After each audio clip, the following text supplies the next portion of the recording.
In the heart of southern Africa, nestled within the village of Ndola, lived a man named Bonnage.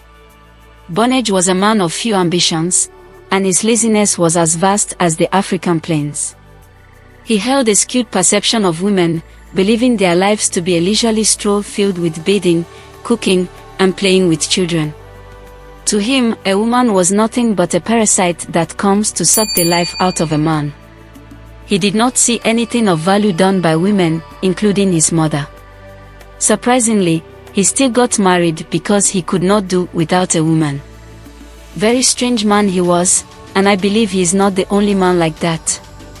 His beautiful wife, Elifota, was often at the receiving end of his harsh words and unkindness despite her tireless efforts to look after her family. He belittled her, accusing her of being useless and lazy. Elifota, a woman of patience and resilience, bore the brunt of his insults, her spirit slowly succumbing to the weight of depression. She lost her self-esteem and was on the brink of developing a disease. Each day, as the sun rose, Bonnage would reluctantly leave the warmth of his bed to tend to the fields, chop firewood, or hunt for the day's meal. Every kind of work he did filled him with rage as he thought that his wife was just playing and sleeping and feeding on his labor. He saw himself as a beast of burden, toiling away while others rested all the time. His resentment grew with each passing day, fueling a peculiar fantasy which caused him to lapse into daydreaming most of the time. He dreamt of a world where he was a woman, and Elifota his wife was a man. This thought consumed him, seeping into his dreams, painting vivid images of a life he yearned for. Little did he know that dreams are but a reflection of our deepest desires, not a mirror of reality. On a freezing and rainy morning, Bonnage was preparing to leave for the day. As he stretched, yawning into the chilly air, Elifota stirred in bed. She opened one eye, greeting him softly, "Good morning, my dear husband." This greeting was like adding fuel to a burning fire. Bonnage's frustration reached a boiling point, and he angrily responded, "What's good about this morning? You're happy for me to go out in the rain while you stay behind doing nothing.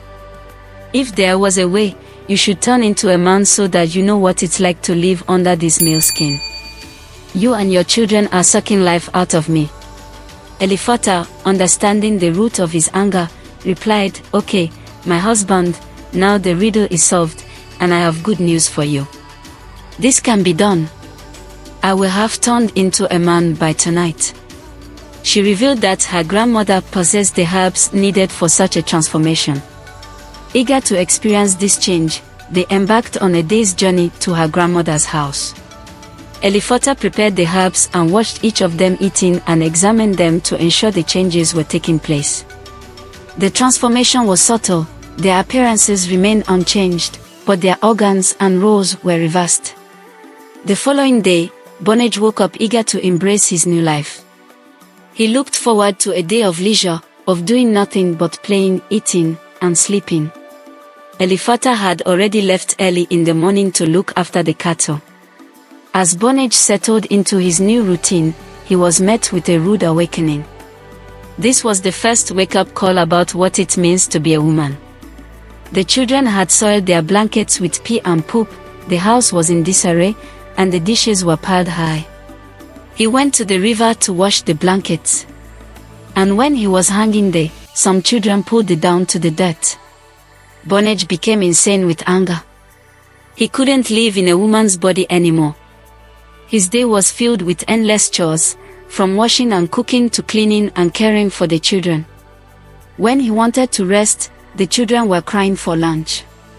He had to cook and clean again. Before he knew it, it was time for dinner. Being a woman proved the most challenging task he had ever undertaken. Meanwhile, Elifota was relishing her new role. She enjoyed the tranquility of the forest, the sight of beautiful flowers, and the melody of birds. It was the best experience of her life. Nature speaks and nature heals. She learnt a lot of things from observing nature, and the tranquility was a blessing to her. Back at home, Bonnage was in the midst of chaos, with children fighting and no time to rest.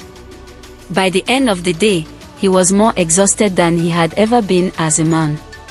He longed for the comfort of his bed. He just longed to get into his bed and fall asleep to prepare for the next day. He forgot that Elifota, the new man of the house, was waiting for him, feeling refreshed and full of energy. She reminded Bonage that it was not yet time to fall asleep. "Oh boy, if you know, you know." The following day, Bonage realized his mistake. He pleaded with Elifota to return to her grandmother to restore them to their original selves. Too late for Bonage. Life was just about to teach him practical and painful lessons. Elifota agreed, expressing her gratitude for the exciting experience of being a man. Bonage apologized to Elifota, promising to respect and love her. He had realized that women are important and deserve respect. Elifota, being the kind-hearted woman she was, forgave him. However, their journey back to normalcy was delayed. Elifota's grandmother had done some traditional tests and congratulated Bonage for being pregnant and told him she does not do changes on pregnant women. Bonage had more great lessons to learn. He had to wait to deliver the baby after 9 months of pregnancy and another 2 years of breastfeeding. Bonage wept, and as he wept and wept, no one could console him.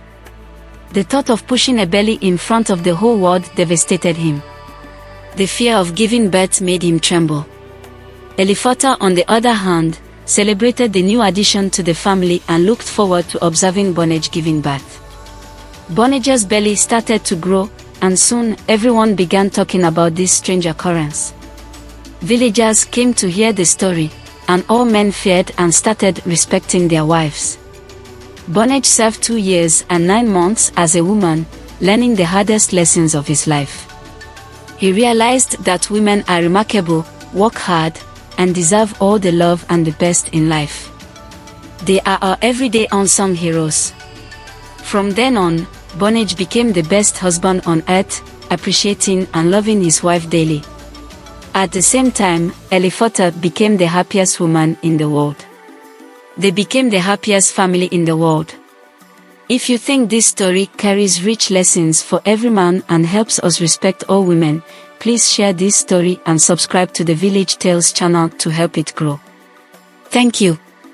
I will leave all men with the admonition from Colossians chapter 3, verse 19, "Husbands, love your wives and do not be harsh with them."